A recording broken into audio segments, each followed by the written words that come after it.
Hey now, but it's gonna be black enough for me. We're ready yet? Yeah, I just need the white balance. Okay. Okay, all right. All right, 3, 2, 1. Hi, I'm Dina Dime reporting for Next Up. Fame and success are hardly ever strictly a matter of talent. We're here today in Philadelphia where one MC is generating a lot of heat. Well, he's not new to the rap game, but he is definitely our pick to be next in line. His name is Breakout. He won't disclose his age, but will only say that he's been rapping since the day hip-hop was born. Since winning a large insurance settlement a year and a half ago, Breakout has generated a huge buzz with his underground mixtapes, a collection of self-penned songs and freestyles that you'll never hear on the radio. The first rule of mixtapes is there are no rules. He borrows other people's beats and often disses them in his own rhymes, criticizing their talent and often their personal hygiene. He is currently in the studio recording Volume 80. Breakout, Volume 80. Hey, this goes out to all you sissy-ass rappers buying my records and making me a rich man. That's right, y'all trying to bite my rhyme. Cause you can't, alright? As I keep switching them up on you, just like I heard you do, Eminem. Hey, yo, Jay-Z, it's time for you to step it up, baby. I heard Beyonce caught you wearing one of her dresses. Time to represent, baby. Yo, Sean Paul, put down the light, you fake-ass Jamaican motherfucker. Time to represent. Yo, 50 Cent. You ain't nothing but a number 3 pencil. You're full of legend, you still can't write. Time to step it up. Yo, hey, DMX, I know why they call you that, but let's keep it between you and me. Of course I know Breakout. He stops by every Saturday morning with a new CD. I wish the brother find God, because he'd make an excellent Jehovah's Witness. His name should be Brokeout, because he should have broke out the record business a long time ago. I think he want to get shot or something, all the people he trying to diss. Don't you think insulting other rappers can only create bad blood in a community that's already been scarred too much by unnecessary deaths? Definitely not. The bad blood equals good business. I mean, I'm not a hateful guy, just ask my ex-wife. But if you listen to my first 10 albums, I mean, there's not a lot of dissing on any of them at all. There's no sales either, if you get my drift. But hey, it ain't about me. I put my records out there for the fans. Now, if they wanted to listen to some peace and love stuff, they'd listen to Kool and the Gang or Earth, Wind and Fire or some 60s white boy shit that definitely doesn't fly in the hood. Shoot, all the MCs know it's all about some kind of fantasy. Otherwise, I'd be dead after I put out Choke on the Beanie. I never heard that one. How does it go? Oh, you can't. It's off the market. If he said some shit like that about me, I hit him upside his head with a ski ball, Jack. See, there's a running joke in the hip-hop community, man. If you at a party and you see Breakout, don't tell nobody you was there. Just admit you was at the wrong party, G. Now, let me ask you something. What happened to all those cats from the 60s that's gonna change everything by shaking the tambourine, huh? Now, I'll tell you what happened. They either broke, dead, or strung out some damn place. Shit. Man, I'm 3 times 7+ something. I'm a grown-ass man. Don't get this shit twisted. Shoot. The only thing I want to change are the number of zeros in my bank account. All right? Oh, that reminds me. Sylvester Stewart, if you're watching this right now, I did not forget that Franklin I let you in '78. All right? Beats? What beats? If his rhyme skills are questionable, his musical tastes are definitely atrocious. But that is bullshit. That punk's been a player hater since day one. Look at here. My beats are TSA, baby. Look at this place. I'm working with the hottest producers in this here town to make my sound. Shit, nigga, please. Yes, sucker. Ah, yeah, baby. Yeah, I like it. Look, how about if we loop in a sample? No. The beat is done. And I'm not sharing my publishing if it blows up. Well, neither am I. Shoot. Oh, look. How about if we looped in a blender? A what? Yeah, an electric blender. It kind of goes with how I blend my rhymes. Look, there's an outlet right over there. It'd be really easy. No, that would be really whack. Who's paying for all this?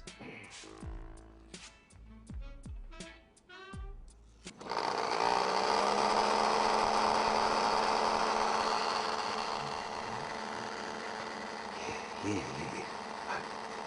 Now, second verse. Put it on puree.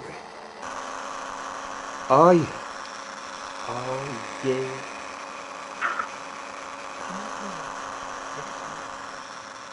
What do you think sets you apart from the other MCs in this town? Hunger. And knowing what to eat to stay that way. Now, I'll give you an example. Some of the cats that came out big before I came out, Biggie's first time. Hunger all up in his voice. Or Big Pun for that matter. Another example. Hunger, cut after cut. And these cats were not small to begin with. When they blew up, because they were staying constantly hungry. Feeling me? Hunger may be the key to Breakout's success, but after recording 79 albums without a record deal, it's been argued that he's running out of ideas. Oh yeah. This is Breakout once again with the pad and the pen. Wrapping it up like Reynolds, only twice as shiny, never grimy. Kicking whack MCs all up in their hiney. Keeping my balls wet and my pockets fat. Fame on Infinite Records is about to explode. Ah, yeah, baby. I'm not DJ Run or Sanford and Son. Your big dummies ugly like Aunt Esther or Uncle Fester. And I know R. Kelly is a child molester. I see you on that tape. You ain't fooling nobody. Now, Kobe, you can forget about that Nike endorsement, but I suggest you give Trojan a call. Hey, baby, you like that? Will you be in my music video? I love you, girl. Breakout's video shoot took place the next day at the Belmont Plateau. While the crew was setting up, we had a chance to talk to the director. Excuse me, are you the director? No, I'm not the director. I'm Clinton's younger brother, Bill. You know, that's the director over there. Thank you. Yeah, you're welcome. Hey, do you know how to work this? So what's your idea for the shoot today? It's your typical posse video. Breakout is a legend in Philly. You know, he's been around for a minute, so I know Clint. I know Breakout. He's gonna, he emails people, he called people, he got in the chat rooms, he called radio shows. So I expect people to, to show up and be a part of this special day down here at the Plaid. I'm glad you're here to make a movie about my brother. That's what these cameras are here for, right? To bring the truth to the light. But have you ever thought about getting down and making some movies about the real conspiracies? How do you think it's going? We had a rough start. Breakout's not even here right now. He had to run home and get the CD with the song on it in his boombox. So we're just like really trying to focus on getting some cutaways and some nice exterior stuff. Has anyone ever questioned on film why there can only be one overweight black singer at a time? Yeah, so, excuse me. Can't even find my phone. Hello? What up? It's Breakout. I want to call it rock and roll. Posse? Well, people are getting here. The documentary crew, they're here. And your cousin, she came down, Beverly and her girlfriend. So they were there, but they're gonna have to go soon because they want to catch a movie or something. So I don't know. I'll ask. What's your name again? Dina Dine. Dina Dine? You look just like this girl I know named Janice. You know her? From West Philly? Yeah, so. You're a reporter. I see you reporting. But has anyone ever reported on the fact that the heads of 2 major networks forced Gary Coleman and that boy who played Webster to smoke cigarettes during their school breaks in order to stunt their growth? Different Strokes will still be on the air today if they hadn't caught Willis messing with that white girl. Be cutting my shit. Breakout. I don't have any. I'm not doing it. I'm not doing it. You still haven't paid me for the tapes. $8.56. That's yes. Where's your busted ass brother? We've been waiting 2 hours. And where's the fucking ice at? I ain't bring no ice. Bullshit. Come on, stay there. Breakout never made it back to the video shoot. He said he blew a tire and he had no spare. I'm gonna tell your mother. Tell your aunt. All right, keep it up. You're supposed to be family. After the day in the park, we didn't see Breakout again. In fact, no one did. With 3 days left in our trip to Philadelphia, we had to put together a story. The Breakout piece, it's coming along just fine. I'm right now here with the editor. I was hoping maybe we could get another day. Can't reschedule the flight. How's it coming along? Well, you got plenty of sound bites. Alright, these new young whippersnappers, they just poof butt niggas. Yes, you have to see this cat Breakout. He's awesome. Trust me, he's the shit. Believe it. On that note, are y'all picking up lunch today? Wait, hold on just a second. Who shot this? Say that again? Yeah, good, right? Yeah. Alright. Don't get old, not know nothing. Does he even know that the camera's on? What do you think about the rap industry today? The thing I can't stand about it is they put marketability above everything, even the talent. Well, I'm not some who wants to be a survivor or some bullshit gong show ripoff. This is my life. And running out of chances. I'm almost 40 years old. If I don't make it now, what do I have left? I'm not going back to the drive-thru. I'd rather throw a brick at the penitentiary. I'm gonna have to call you back, okay? I think we're onto something. How much of this do we have? Not really sure yet, but you know what? I think we got a lot. What was he saying about the drive-thru? Do you have the internet? Yeah, sure.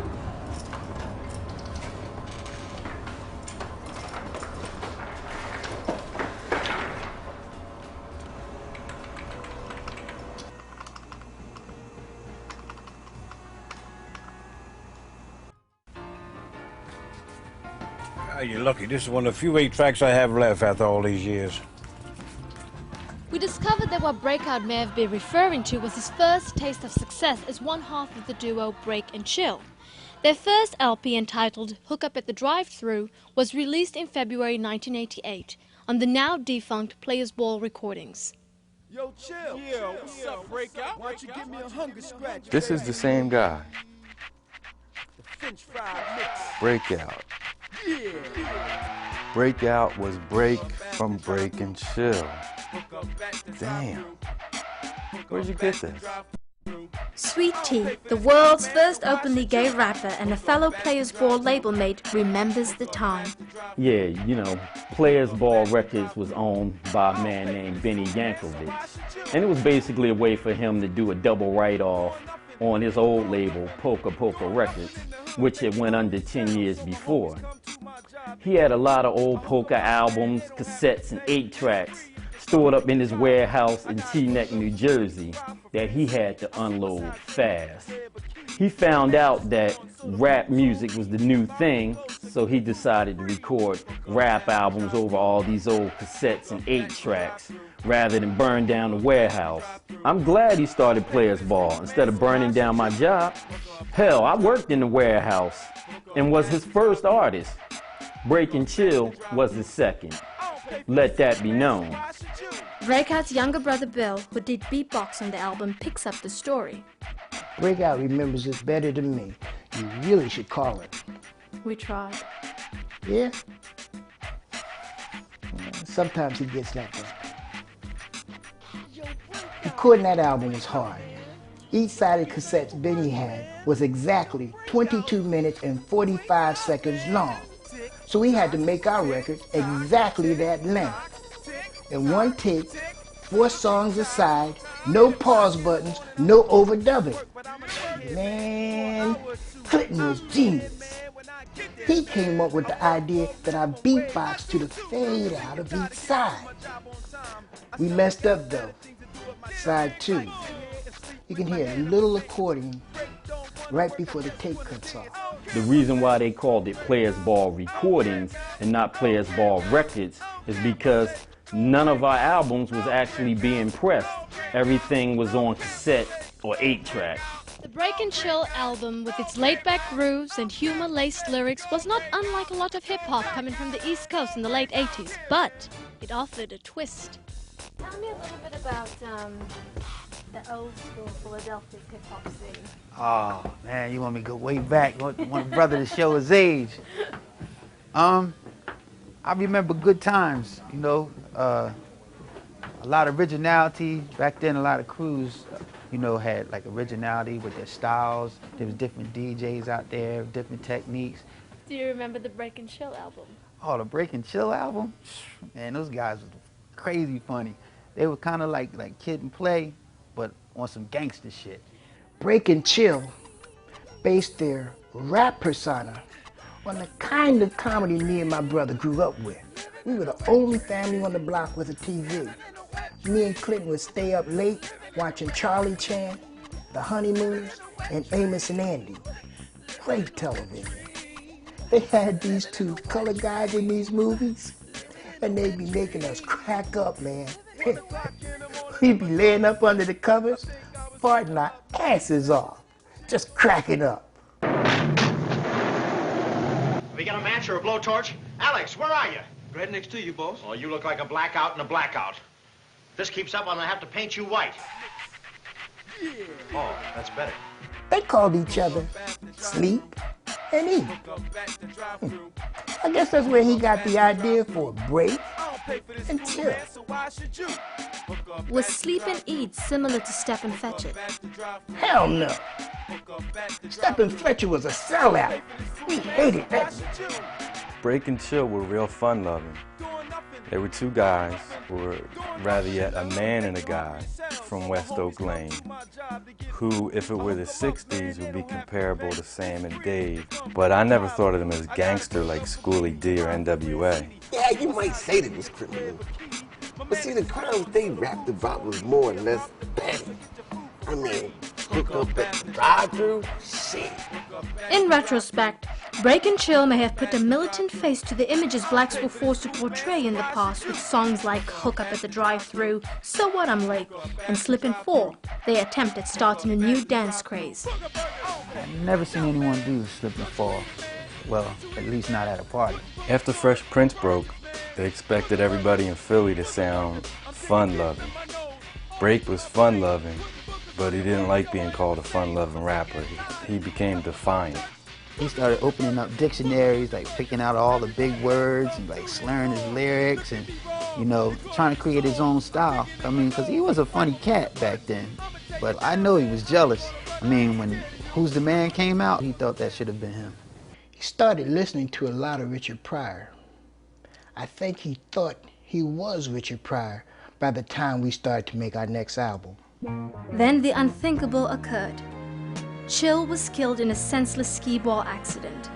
At a time when violence was plaguing the rap industry, the murder of Scott LaRock, the Puff Daddy basketball stampede, and the death of Ronnie Ray in the movie Tougher Than Leather, Chill's death scarcely made a blip on the hip-hop radar. Well, I just happen to have a problem with rappers who sell records because they've been shot. I mean, what's the big deal? What, you live to write a song about it? But that fool's out there rapping the thug life, talking about how he took this bullet. Some fool around the corner's talking about how he missed you. No, Dina, life is very precious. My boy Chill died about as senselessly as it gets. Didn't even make the paper. Go figure, huh? Hell of a business. We recorded one song the night before Chill died. I know that Break was really inspired after hearing Richard Pryor's Wino and the Junkie for the first time. See that ball in the streets? Yeah, boy, used to be a genius. Boy, used to book the numbers, didn't need paper or pencil. Now that nigga can't remember his shoelace. Get off the street, boy! What's happening? I'm sick, man. I need some help. I need somebody to walk with me and talk with me till 2 o'clock tomorrow afternoon where I can get some shit. I'll be all right. I can handle this white world in, baby. Cause my mind thinking of the shit I don't want to think about. But if you hang out with me and lie to me, you old wine drinking motherfucker, kick me, nigga. You ain't do that for me, bro. I'm gonna do it with you, boy. I'm gonna walk with you. Cause I believe you got potential. I think he finally realized that there was a way he could make people laugh and at the same time express his own pain. As usual, we did it in one take. But this time, he didn't ask me to beatbox to the fade out. This time, we were short.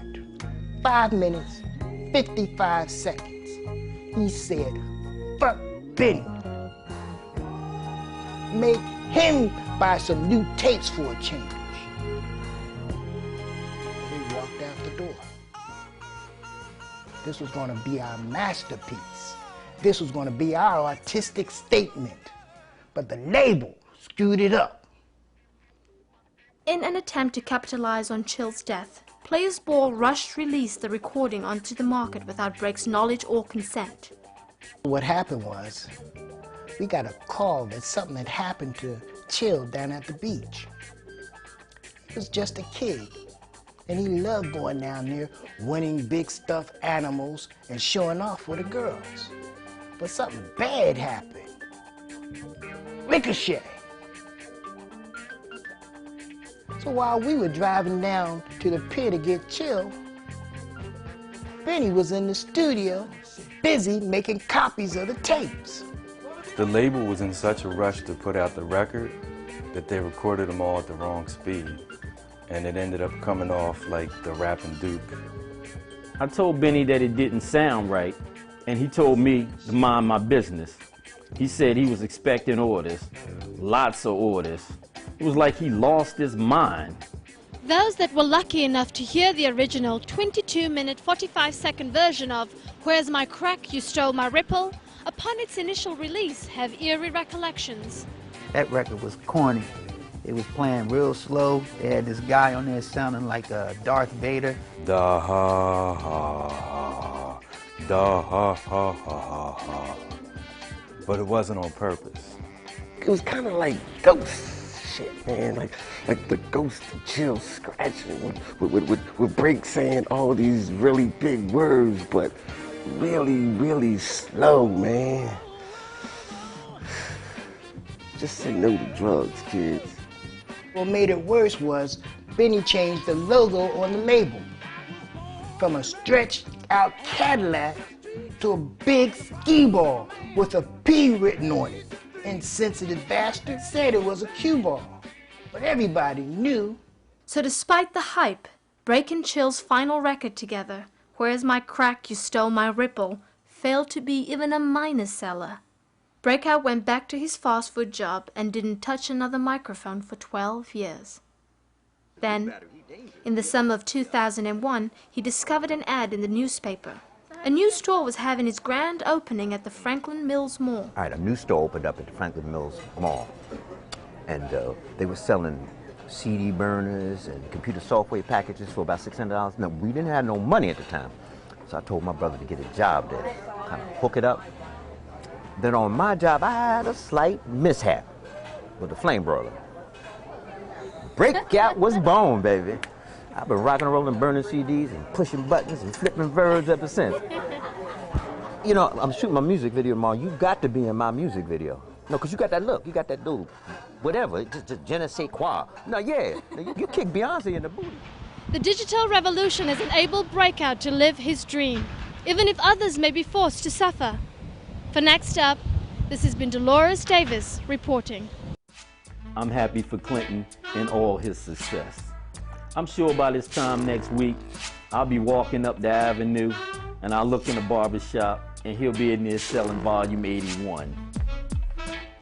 You know I'm not gay. Sweet Tea stands for Sweet Tea Net, which is where I'm originally from. We were a gospel quintet, but when it came time to shoot the album cover, I was the only one who showed up on time. So they go and shoot the photo and then put it out there with the title, Sweet Tea, and everybody assumed I was gay. Nobody ever listened to the record. If they took the time to listen to that record, you'd hear some fantastic sounds. Oh, Lord, please forgive me for backsliding. But sometimes when you fight the devil, you got to jab him with his own pitchfork.